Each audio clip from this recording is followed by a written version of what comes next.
Hello friends, welcome to my channel ढेर सारी कहानियाँ। आइए शुरू करते हैं आज की हमारी कहानी, वो बदनाम गलियाँ भाग 3। देर रात तक वो सौदागरों का बाजार यूं ही चलता रहा और लोग आते जाते रहे। जीनत को छोड़कर अभी वहाँ कोई दूसरा ऐसा नहीं था जिसको अब इन सबसे आपत्ति हो। या तो वो अब तक ये समझ चुकी थी कि इसके बिना उनका गुजारा नहीं और पेट पालने का कोई और रास्ता नहीं, या फिर शायद वो अब तक इन सब की इतनी आदी हो चुकी थी कि अब इसमें अपनी खुशी ढूंढ चुकी थी और इसे ही अपनी नियति मान चुकी थी। पर अब भी उन सब में एक बात समान थी, वो ये कि उन सभी की अस्मत की कीमत यहाँ चंद रुपयों से ज़्यादा नहीं थी। और अगर कोई लड़की या औरत इस दलदल से बाहर निकलना भी चाहे तो भी आसानी से निकल नहीं पाती थी। एक बार फिर वही जगह, फिर वही रात और वही कमरे, मगर दो अलग अलग लड़कियां, जिनमें से एक उस जगह को अब तक अपना चुकी थी और एक उसी जगह से खुद को बचाने के लिए लगातार संघर्ष कर रही थी। अब तक काफ़ी रात गहरा चुकी थी और जीनत अपनी किस्मत को कोस कोस कर आंसू बहा रही थी, मगर इस बार उसकी वेदना चीत्कार के रूप में नहीं थी। शायद उसने अपने सभी दुखों को, अपनी सब वेदनाओं को अपने ही अंदर कहीं छुपा लिया था। वो समझ चुकी थी कि यहाँ चीत्कार करने का भी अब कोई फायदा नहीं था। वो बिल्कुल शांत बैठी थी और बस लगातार सिसक रही थी। तभी उसके दरवाजे पर हल्की सी दस्तक के साथ दरवाजा खुला। दरवाजे पर खड़ी पार्वती एकटक जीनत को ही देख रही थी। पार्वती के बाल बिखरे हुए थे और बिंदी फैली हुई थी। वो शायद उस अधिकारी के बेटे के जाते ही फटाफट जीनत के कमरे की तरफ ही भाग गई थी। उसे उसका इतना शांत बैठे रहना कुछ अजीब लग रहा था। कुछ पल वो उसे ऐसे ही देखती रही। उसने फटाफट दरवाजा बंद किया और जीनत के पास आ गई।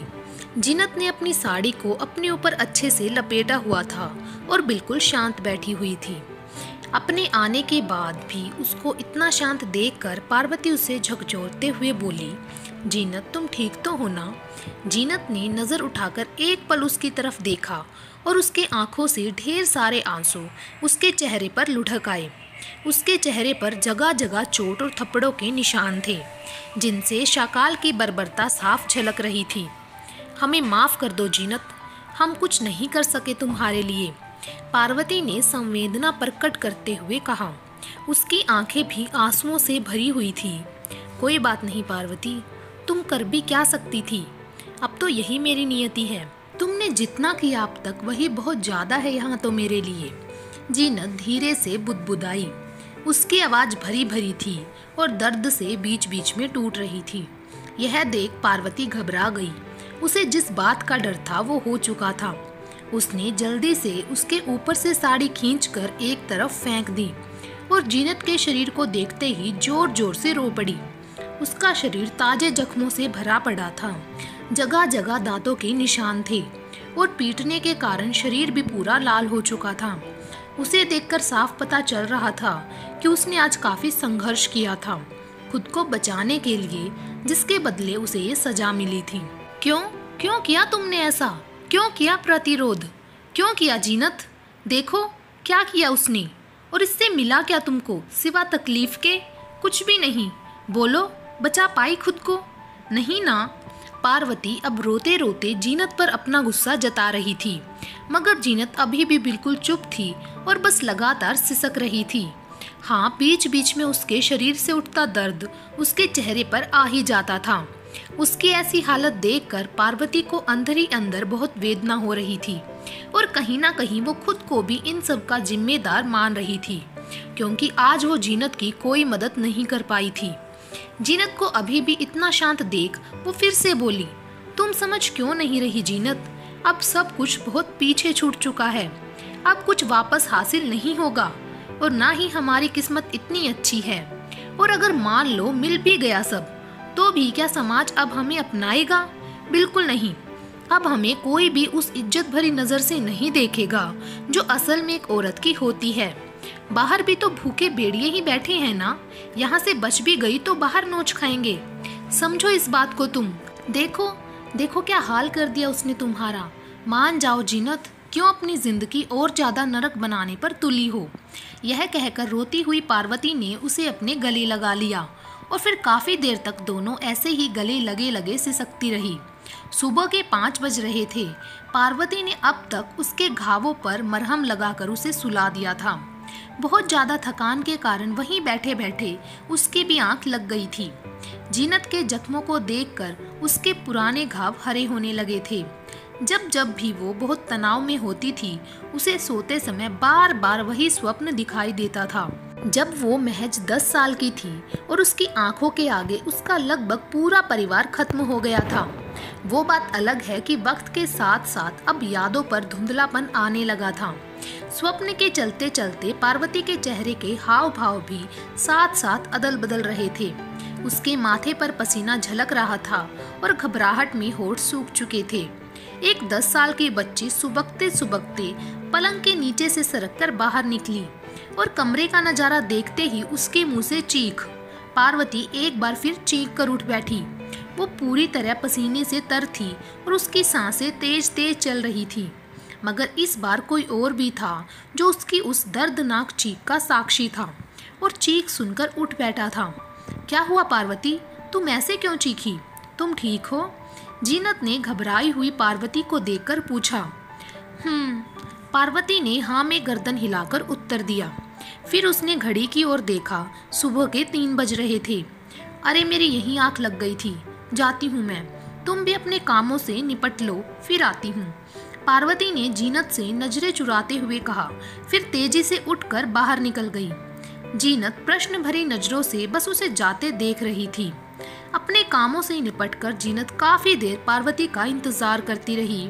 उसकी सुबह की चीख ने जीनत के मस्तिष्क में हजारों सवाल पैदा कर दिए थे। वो अब तक पार्वती के बारे में सिर्फ इतना ही जानती थी कि पार्वती यहाँ 10 साल से है, मगर उससे पहले वो कहाँ थी और इतनी छोटी उम्र में यहाँ कैसे पहुँच गई, ये उसकी सोच से बिल्कुल परे था। ऐसा भी क्या हुआ होगा उसकी जिंदगी में जो उसे यहाँ खींच लाया, और वो सुबह चीखी क्यों? अगर कोई खराब सपना भी था तो ऐसे नजरें चुरा कर क्यों चली गई एकदम से? मैं तो उसके बारे में कुछ भी नहीं जानती। मैंने तो कभी ये पूछा ही नहीं। कितनी निष्ठुर हो गई थी मैं, बस हमेशा खुद की ही कहती रही। उसे बहुत बेचैनी और घुटन हो रही थी ये सब सोच सोच कर। जब काफ़ी देर तक पार्वती नहीं आई तो वो ही उसके कमरे की ओर बढ़ गई। पार्वती, उसने उसके कमरे के किवाड़ को हल्का सा खोलकर आवाज लगाई। कमरे में थोड़ा अंधेरा था और सारी बत्तियां बंद थी। एकदम से उजाले से किसी अंधेरे कमरे में जाओ तो वैसे ही कुछ दिखाई नहीं देता, इसीलिए जीनत को भी कुछ नजर नहीं आ रहा था। उसने बत्ती जलाने के लिए जैसे ही हाथ बढ़ाया, पार्वती की आवाज ने उसके हाथ वहीं रोक दिए। रहने दो जीनत, बत्तियां मत जलाओ, मन नहीं उजालेगा।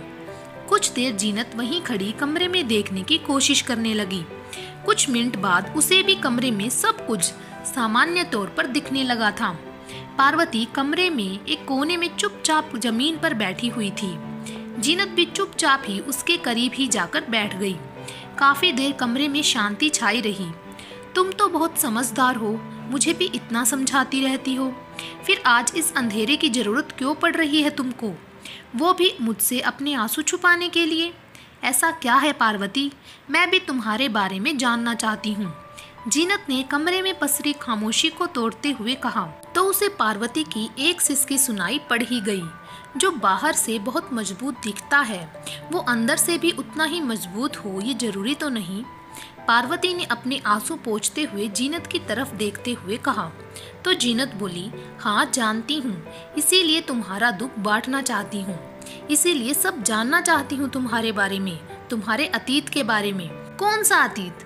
कौन सा अतीत जानना चाहती हो तुम, जिसमें सिवा दरिंदगी के कुछ नहीं दिखेगा तुमको? वो सुनना चाहती हो? सुन पाओगी? जीनत की बात पूरी होने से पहले ही पार्वती बोल पड़ी। हाँ सुनूंगी, पहले ये बताओ तुम सुबह क्यों चीखी थी? इस बार जीनत ने सीधा प्रश्न किया। यह सुनकर पार्वती कुछ देर चुप रही, फिर बोली, कुछ है मेरे अतीत में ऐसा जो मुझे बहुत परेशान करता है। मुझे बार बार बस वही सब दिखाई देता है और मेरी रूह कांप जाती है। सब कुछ धुंधला होता जा रहा है धीरे धीरे, मगर वो यादें पीछा नहीं छोड़ रही। जीनत बहुत ध्यान से पार्वती की बातें सुन रही थी। मैं महज 10 साल की रही होंगी। कमरे की खिड़की पर टकटकी लगाए कभी अपनी माँ को खाना बनाते देख रही थी, तो कभी छोटी दीदी को नल पर कपड़े धोते। बड़ी दीदी वहीं माँ के पास ही बैठी थी। उन्होंने आवाज़ दी, पारो। पार्वती जीनत को अपने स्वप्न के बारे में सब बताए जा रही थी और साथ साथ सुबक भी रही थी, और जीनत उसकी बातें बिना पलक झपकाए बस सुनते ही जा रही थी। पार्वती की बातें उसे अंदर तक कंपा चुकी थी और उसकी आंखों से आंसुओं की धारा रुकने का नाम नहीं ले रही थी। इतनी तकलीफ से कोई कैसे गुजर सकता है, वो भी इतनी छोटी बच्ची। वो तो ये सब सोच भी नहीं सकती थी। बस पार्वती बस, और कुछ मत कहो, अभी मैं सुन नहीं पाऊंगी। जीनत चिल्लाई और फफक फफक कर रो पड़ी। तुम कैसे बर्दाश्त कर रही हो ये सब? क्यों नहीं बताया किसी को? कौन थे वो लोग? इतने सालों से तुम बार बार सोते हुए वही सब देखती आ रही हो। एक ही मौत बार बार मर रही हो। कैसे और क्यों? क्यों सह रही हो पार्वती ये सब? जीनत ने पार्वती की ओर देखते हुए सवाल किया। उसकी आंखों में पार्वती के लिए वेदना और सहानुभूति दोनों दिख रहे थे, मगर पार्वती ने कोई जवाब नहीं दिया। वो तो बस जड़ सी बनी दीवार से टेक लगाए ऐसे ही बैठे बैठे कहीं और ही खोई थी, और रह रहकर उसकी आंखों से आंसू उसके गालों पर लगातार लुढ़क रहे थे। ना तो अब जीनत ही कुछ पूछने वाली हालत में थी और ना ही पार्वती कुछ बताने वाली में। वो कहते हैं ना, बात जब तक दिल में दबी रहे तब तक अच्छा। एक बार दिल से बाहर निकली नहीं कि नस्तर बनकर दिल को ही जख्म देने लगती है। वो पूरा दिन उन्होंने ऐसे ही साथ निकाल दिया, और फिर एक बार आ गई वही रात और वही दहशतपन। हर एक दिन जीनत का पार्वती के प्यार के साथ बीतता, तो हर रात शाकाल की दहशतगर्दी में। मगर अब चीखों की आवाज़ धीरे धीरे कम हो चुकी थी और आंखों के आंसू लगभग सूख चुके थे। 1 हफ्ते से ज़्यादा का समय बीत चुका था। जीनत भी अब संघर्ष करते करते शायद थक चुकी थी। उसने धीरे धीरे खुद को वहाँ के अनुरूप ढालना शुरू कर दिया था, मगर इसके साथ साथ ही उसकी हंसी और चंचलता भी कम होती जा रही थी, और उसकी जगह आ गई थी एक अजीब गहरी उदासी। अब तक पार्वती से उसकी पक्की दोस्ती हो ही चुकी थी, और पार्वती भी उससे बिल्कुल बहन जैसा स्नेह करने लगी थी। जब तक पार्वती साथ रहती, जीनत खुश दिखती, मगर जैसे ही वो अकेली होती, उसकी जिंदगी में एक वीरानियत सी फैल जाती। कुछ तो था जो जीनत को अंदर ही अंदर खाए जा रहा था। ऊपर से तो उसने वहाँ की जिंदगी को अपना लिया था, मगर अंदर से वो अभी तक खुद को समझा नहीं पाई थी और ना ये सब अपना पाई थी। पार्वती जब जब जीनत को उदास देखती, उसे खूब समझाती। जीनत मुस्कुरा देती जैसे वो ये सब समझ गई है, मगर उसके दिल की सुनो तो सिवा वीरानियत के और दहशत के कुछ नहीं था उसके दिल में, और दिन ब दिन वो और ज़्यादा चिड़चिड़ी और उदास होती जा रही थी। सुबह के 11 बज रहे थे। पार्वती अपनी अलमारी में कुछ ढूंढ रही थी। उसकी अलमारी का सामान बिस्तर पर जहां तहां फैला हुआ था, मगर इस बात की पार्वती को कोई चिंता ही नहीं थी। वो तो पूरी शिद्दत के साथ कुछ ढूंढने में ऐसे लगी पड़ी थी जैसे कोई खजाना ढूंढ रही हो। अगर कोई चिंता थी भी तो वो थी उस सामान के ना मिल पाने की। कहाँ गई? यहीं तो रखी थी। हे भगवान, मिल जा।